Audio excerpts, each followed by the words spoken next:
Welcome to this spoken tutorial on Linux file system. I am using Ubuntu 10.04. We assume that you know how to get started with the Linux operating system and have some basic idea about commands. If you are interested, it is available through another spoken tutorial on the following website http://spoken-tutorial.org. Also note that Linux is case sensitive. All the commands used in this tutorial are in lowercase unless otherwise mentioned. In Linux, almost everything is a file. So what is a file? In real life, we know that a file is where we store documents and papers. Similarly, in Linux, a file is a container for storing information. Next, what is a directory? A directory can be understood as a collection of files and other subdirectories. A directory helps us in organizing our files in a systematic manner. This is like what we call folders in Windows. It allows different users to have their own directories with their files which others cannot access or modify.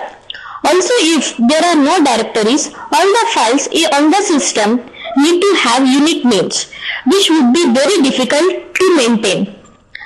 Though these definitions of files and directories are good to get a general feel about them, they are not entirely accurate.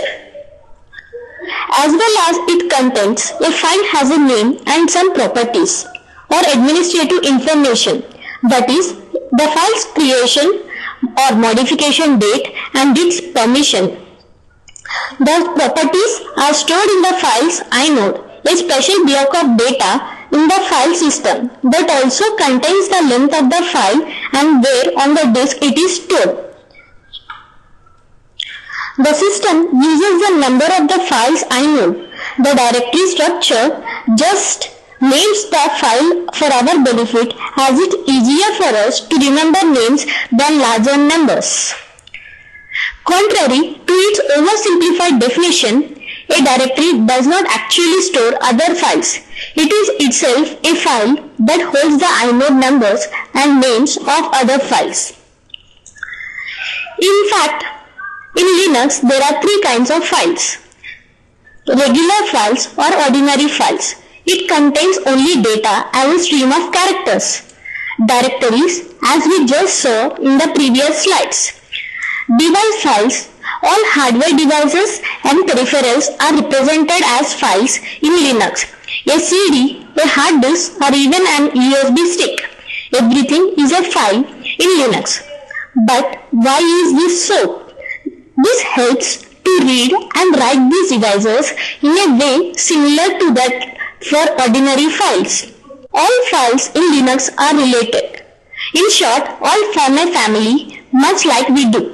A directory containing, say, some files and subdirectories will have a parent-child relationship with each other. This gives rise to the Linux file system tree. At the top is the root, denoted by a front slash. It contains all the other files and directories. This also helps in easy navigation from one file or directory to other, if we know the correct path. As we work with the Linux file system, it seems that we are moving along this tree. One command and there you are, teleported from one place to other. Sounds interesting? Indeed it is, as we will see. When we log in into the Linux file system, we are by default in a home directory. Now switch to the terminal. Ctrl-Alt-T helps to start a terminal in Ubuntu. This command may not work in all Unix systems. However, a general procedure to open a terminal is already explained in another spoken tutorial. To see the home directory, type at the command prompt echo space $HOME in capital and press enter. This gives the path name of our home directory. We can move around from one directory to other, but anytime we can be in one directory, and this directory is known as current directory or working directory. Now go back to slides. The pwd command helps us to see the current directory. Pwd stands for present working directory. Type at the command prompt pwd and press enter. Now this is our present working directory. We have said that we can move from one directory to other.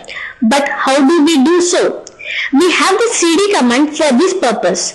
You have to type the command cd followed by the path name of the directory you want to move to.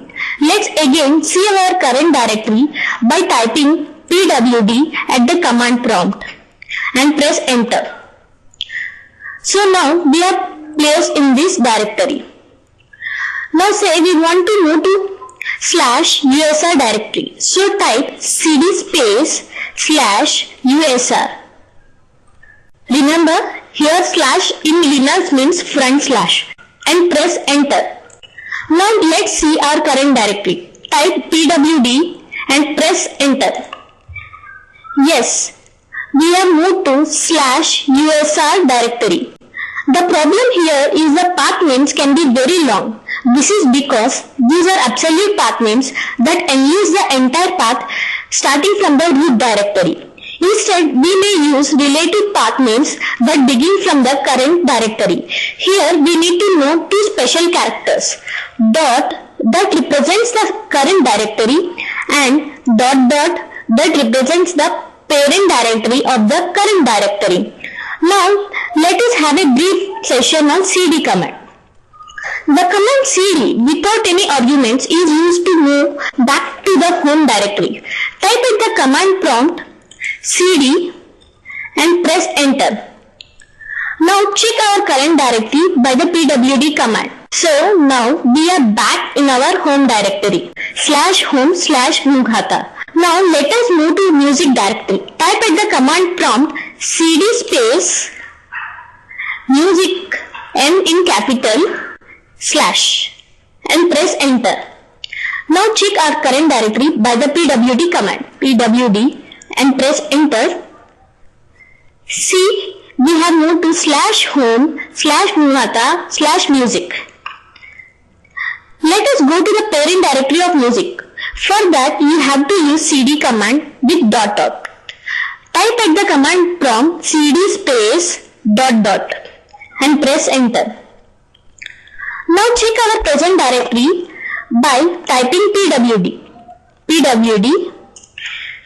We are again in /home/gnukhata. Now let's try to move to a subdirectory of the current directory using dot. Type at the command prompt cd space /documents d in capital / press enter. Check our current directory by typing pwd. We are at /home/gnukhata/documents. Let me clear the screen by pressing Ctrl L so you can see clearly.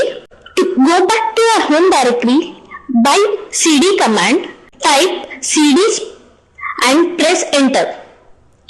Again check our current directory by pwd command. We are back to /home/gnukhata. We can combine any number of ... separated by slash in a relative path. In this slide, we can see the file system hierarchy. Root or / is at the top. Home and bin are two subdirectories under root. Username. Here the directory named gnukhata is a subdirectory under home. So, now we are in /home/gnukhata. Now, how can we go to bin directory? Type at the command prompt cd space ... bin and press enter. Check our current directory by the command pwd. We are at /bin. The first ... take us from /home/gnukhata to /home. The next take us from /home to root. Now from root or / we have moved to /bin directory. Go back to our home directory by the command cd. To create a directory, we use the mkdir command. You have to type the command and the name of the directory to be created, and the directory would be created under the current directory. To create a directory name testdir, type the command mkdir space testdir and press enter. This creates the testdir directory successfully. Note that there is no explicit notification of the successful directory creation or removal. If you do not get any error message, it denotes successful execution. We can also use the relative or absolute path name to create a directory anywhere in the tree, provided we have the permission to do so, and the directory by the name does not already exist. This process can be used for making multiple directories or even a hierarchy of directories. Type mkdir space test1 space test2 and press enter. This will make two directories named test1 and test2 under the present directory. Type mkdir space test3 space test3 slash test3. This will make a directory test3 and another directory test3, which is a subdirectory under test3. So we have created four directories, namely testdir, test1, test2, test3 in the current directory, out of which first three are empty and the last one contains a subdirectory, namely test3.